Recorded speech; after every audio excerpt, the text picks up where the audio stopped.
សួស្តីពុកម៉ែបងប្អូនទាំងអស់គ្នាសូមស្វាគមន៍មកកាន់ Channel សំឡេងសៀវភៅថ្ងៃនេះខ្ញុំសូមលើកយកអត្ថបទមួយមកអានសង្ខេបទុកជាការសន្តានដែលមានចំណងជើងថាគំនិតអវិជ្ជមានតូចមួយកុំឲ្យមកបំផ្លាញក្តីសុខខ្លួនឯងថាតើក្នុងអត្ថបទនេះមានអត្ថន័យយ៉ាងណាសូមចូលទៅស្ដាប់ទាំងអស់គ្នាគំនិតអវិជ្ជមានតូចមួយនៅពេលព្រឹកអាចធ្វើឲ្យមួយថ្ងៃពេញរបស់អ្នកផ្លាស់ប្ដូរបានរាល់បុគ្គលដែលទទួលបានភាពជោគជ័យក្នុងជីវិតរមែងតែងតែមានការកិនបែបវិជ្ជមានគ្រប់រូបឯអ្នកដែលបរាជ័យព្រោះតែគំនិតអវិជ្ជមានកំពុងស្ថិតនៅក្នុងខ្លួនរបស់ពួកគេអ្វីជាគំនិតវិជ្ជមានធ្វើដូចម្ដេចដើម្បីឲ្យគំនិតវិជ្ជមានស្ថិតនៅក្នុងខ្លួនយើងតើគំនិតវិជ្ជមាននៅពេលព្រឹកពិតជាអាចធ្វើឲ្យជីវិតរបស់យើងផ្លាស់ប្ដូរមែនឬយ៉ាងណាវាអាចជារឿងងាយស្រួលប្រសិនបើនិយាយថាគិតវិជ្ជមានតែវាអាចជារឿងលំបាកនៅពេលដែលអនុវត្តគំនិតវិជ្ជមានទាំងនោះការបង្កើតគំនិតវិជ្ជមានអាចជួយឲ្យមនុស្សមើលវិជ្ជមានគ្រប់ទិដ្ឋភាពដែលខ្លួនបានជួបគុណសម្បត្តិនៃការបង្កើតគំនិតវិជ្ជមានធ្វើឲ្យមនុស្សមើលឃើញឧបសគ្គតិចបំផុតហើយពេលខ្លះអាចចាត់ទុកឧបសគ្គជាឱកាសសម្រាប់ខ្លួនទៅវិញការបង្កើតគំនិតវិជ្ជមានជួយដល់សុខុមាលភាពផ្លូវចិត្តយ៉ាងខ្លាំងការគិតបែបវិជ្ជមានគឺជាការគិតមួយបែបដែលនាំផ្លូវគំនិតរបស់មនុស្សឲ្យយល់ឃើញក្នុងផ្លូវល្អក្នុងក្តីសង្ឃឹមរាល់បញ្ហាវាសុទ្ធតែកើតចេញពីមូលហេតុរាល់បញ្ហាសុទ្ធតែមានដំណោះស្រាយ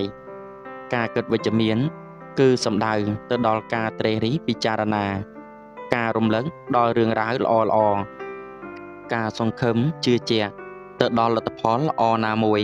ដែលនឹងមកដល់នាពេលខាងមុខហេតុផលក្នុងចិត្តទាំងឡាយណាដែលនាំឲ្យមានការរីកចម្រើនលូតលាស់ដល់ខ្លួនឯងនិងអ្នកដទៃបុគ្គលដែលមានគំនិតវិជ្ជមាន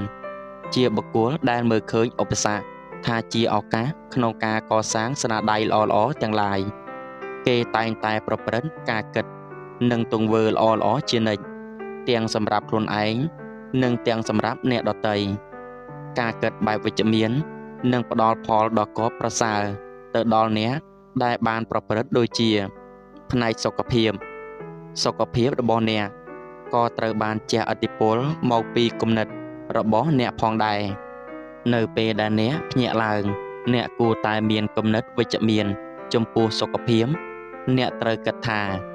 ព្រឹកនេះគឺជាថ្ងៃដែលល្អបំផុតសម្រាប់សុខភាពរបស់អ្នកជាអ្នកកំណត់សុខភាពខ្លួនឯងពេញមួយថ្ងៃបន្ទាប់ពីអ្នកសប្បាយចិត្តជាមួយសុខភាពពេលព្រឹកដ៏អស្ចារ្យរបស់អ្នករួចមកអារម្មណ៍នៃភាពជោគជ័យគំនិតបែបវិជ្ជមាននឹងជំរុញគំនិតនៅក្នុងខ្លួនរបស់អ្នកនៅអារម្មណ៍មួយនៃភាពជោគជ័យដោយអ្នកនឹងមានភាពប្រាកដប្រជាពីអ្វីៗដែលត្រូវធ្វើឲ្យបានសម្រេចឬទទួលបានជោគជ័យអ្នកនឹងមានអារម្មណ៍ថា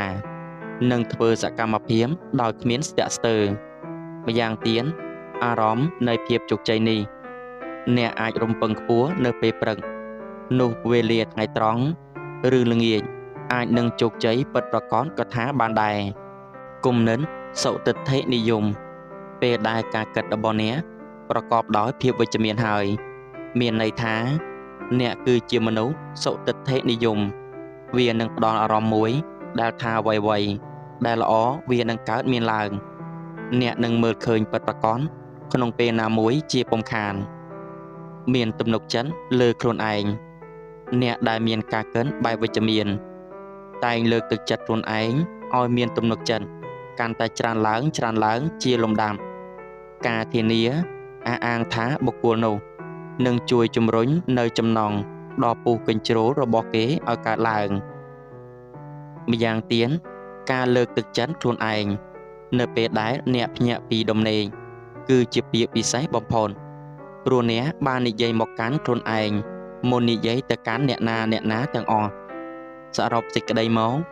គំនិតអ្នកប្រាជ្ញខាងលើបានទូមានឲ្យមនុស្សទាំងអស់គ្នាយកចិត្តទុកដាក់ លើសុខភាពផ្លូវចិត្តរបស់ខ្លួនពិសេសកុំធ្វើឲ្យអារម្មណ៍របស់អ្នកល្អក់កកនៅពេលព្រឹកព្រោះបើភ្ញាក់មកមានរឿងអាក្រក់នោះពេញមួយថ្ងៃរឿងអាក្រក់ក៏នឹងកើតមានឡើងចំពោះអ្នកជាពុំខានហេតុនេះអ្នកមិនគួរធ្វើឲ្យខ្លួនឯងនិងមនុស្សជុំវិញខ្លួនមានបញ្ហានៅពេលព្រឹកឡើយពោលគឺត្រូវគិតវិជ្ជមានជានិច្ចលើជីវិតតាំងពីព្រឹករហូតដល់ល្ងាចទើបអ្នកអាចប្រើពេលមួយថ្ងៃរបស់អ្នកបានពេញលេញសូមអាណិតអាសូរដល់មិត្តភក្តិនិងមនុស្សគ្រប់គ្នាមនុស្សទាំងអស់ដែលនៅជុំវិញយើងសុទ្ធតែជាញាតិមិត្តដែលយើងគួររាប់រកយើងមិនគួរមើលរំលងពួកគេទេព្រោះថាថ្ងៃនេះយើងជួយគេថ្ងៃក្រោយគេក៏អាចជួយយើងវិញក៏បានដែរម្យ៉ាងទៀតការប្រាស្រ័យតាក់ទងនិងជួយដល់អ្នកដទៃក៏មិនមែនសុទ្ធតែចង់បានប្រយោជន៍ពីពួកគេវិញទាំងអស់នោះដែរពេលខ្លះ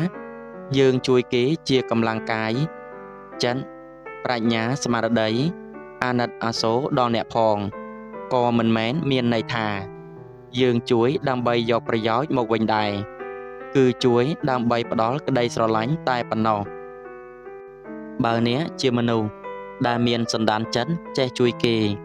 ចូលបន្តជួយគេទៀតចុះចំណែកឯអ្នកដែលមិនធ្លាប់ចេះអាណិតអាសូរជួយគេចូលចាប់ផ្ដើមជួយអ្នកជុំវិញខ្លួន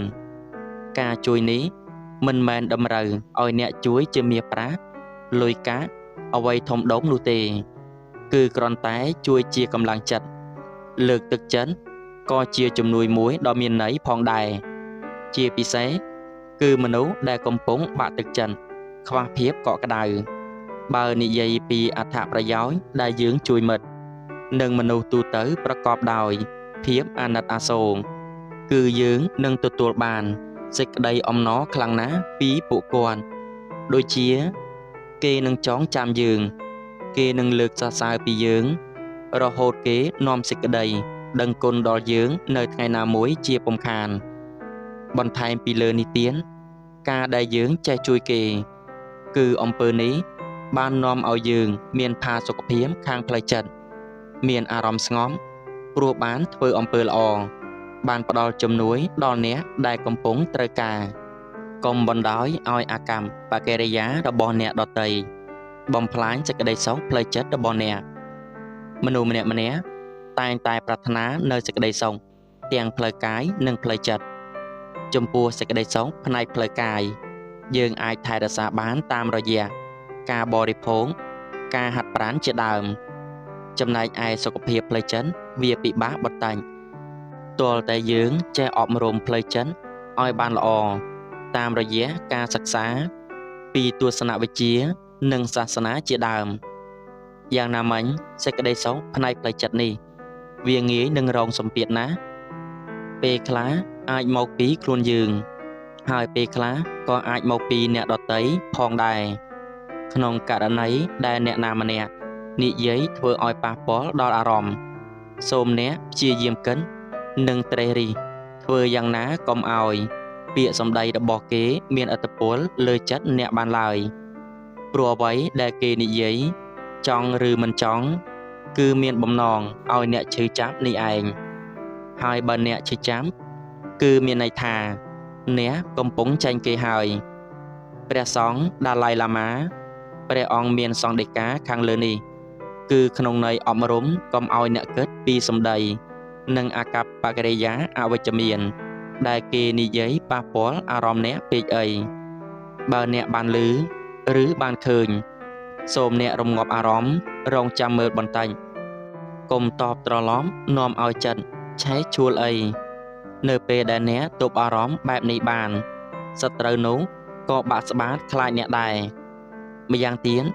យើងត្រូវចងចាំថាបើចិត្តយើងមិនអនុញ្ញាត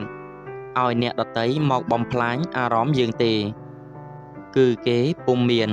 ឥទ្ធិពលមកលើយើងសូម្បីបន្តិចឡើយប៉ុន្តែបើអ្នកជាមនុស្សឆាប់ឈឺឆាប់ប្រតិកម្មហើយពេលនោះអ្នកដែលរងគ្រោះផ្លូវចិត្តគឺជាអ្នកនេះឯងយ៉ាងណាមិញដាឡៃឡាម៉ាព្រះអង្គជាព្រះសង្ឃដែលណែនាំមនុស្ស ឲ្យស្វែងរកសេចក្តីសុខផ្លូវចិត្តដោយចេះអត់ធ្មត់កុំគិតច្រើនពីចំណុចអវិជ្ជមានដែលប៉ះពាល់អារម្មណ៍ហើយបង្កទៅជារឿងធំដុំពេកអីពេលខ្លះរឿងរ៉ាវក៏អាចចប់ទៅតាមពេលវេលាដែរកាលណាយើងធ្វើមិនដឹងមិនឮដូច្នេះត្រូវចងចាំថាខ្លួនយើងគឺជាយើងគ្មានអ្នកណាមកបញ្ជាមកដាក់បញ្ហាមកកំណត់វាសនាឬធ្វើឲ្យយើងសោកសប្បាយជាជាងខ្លួនឯងនោះទេហេតុនេះមិនត្រូវបណ្ដោយឲ្យអ្នកដទៃមកកំណត់វាសនាអនាគតចិត្តគំនិតយើងបានឡើយប៉ុន្តែក្នុងករណីដែលយើងពុំបានធ្វើខុសអ្វីសោះហើយត្រូវបានគេគិតអវិជ្ជមានគេជេរស្ដីធ្វើឲ្យខូចកិត្តិយសគេឈ្មោះគឺយើងមិនត្រូវឈរស្ងៀមអត់ធ្មត់ពេកនោះទេគឺយើងមានហេតុផលត្រូវតវ៉ាឬបំរាស់ផងដែរ